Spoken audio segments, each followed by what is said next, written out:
Hello বন্ধুরা, দেখো আমি এখানে পনির নিয়েছি। এই পনির দিয়ে আমি কলার মোচাটা রান্না করব। এই পনির দিয়ে আমি পনিরটা কেটে নিব।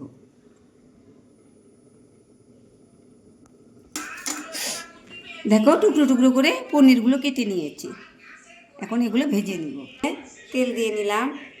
দেখো তেলে একটু হলুদ দিয়ে দিলাম।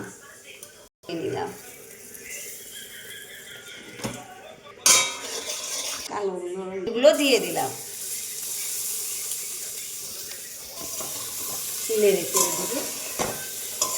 হলুদটা আগে দিলে আর হলুদটা হাতে মাখতে হয় না, কড়াতেই দিয়ে দিলাম।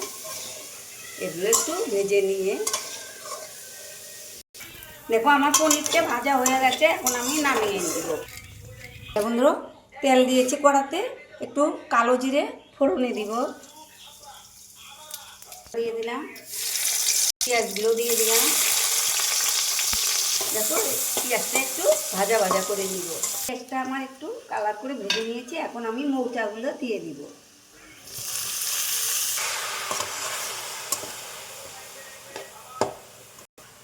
স্বাদ মতো লবণ দিয়ে দিলাম, দিয়ে দিলাম, কাঁচা লঙ্কা ফেটিয়ে নিয়েছি, এটা দিয়ে দিলাম।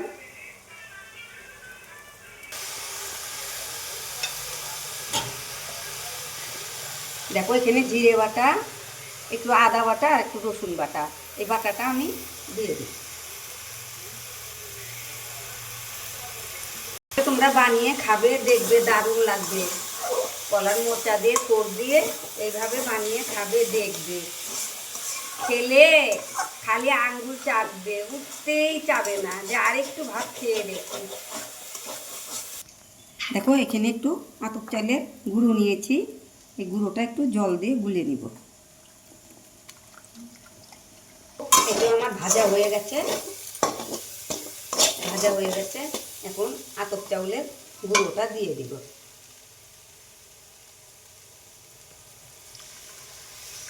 এখন পনিরটা এখানটায় দিয়ে দিব।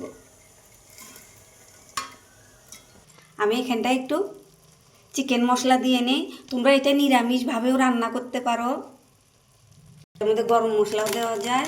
আমি একটু চিকেন মশলাটা একটু দিয়ে নিলাম।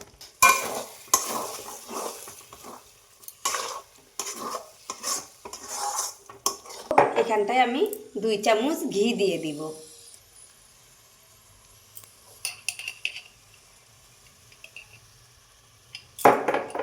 দুই চামচ ঘি দিয়ে নিলাম। এটা আমার এখন নাড়াচাড়া দিয়ে আমি নামিয়ে নিব। যেদিনকে এটা রান্না করবে সেদিনকে কিন্তু তোমার চালটা বেশি দিতে হবে, কারণ সবাই বেশি বেশি খাবে। আমি এটা নামিয়ে নিলাম এটা। হ্যালো বন্ধুরা, দেখো আমার কলার মোচা ঘন্টও বলতে পারো, এটা পনির দিয়ে মোচার ঘন্ট। দেখো কীরকম হয়েছে। যদি ভালো হয়ে থাকে তোমরা আমাকে একটা লাইক কমেন্ট শেয়ার করো, সাবস্ক্রাইব করো, অনেক অনেক বন্ধুদের মাঝে শেয়ার করে দিবে। এরকম নতুন নতুন ভিডিও তোমাদের সামনে নিয়ে আসব। দেখি একটু টেস্ট করে দেখি তো বন্ধু, আর মন মানছে না, একটু টেস্ট করে দেখি।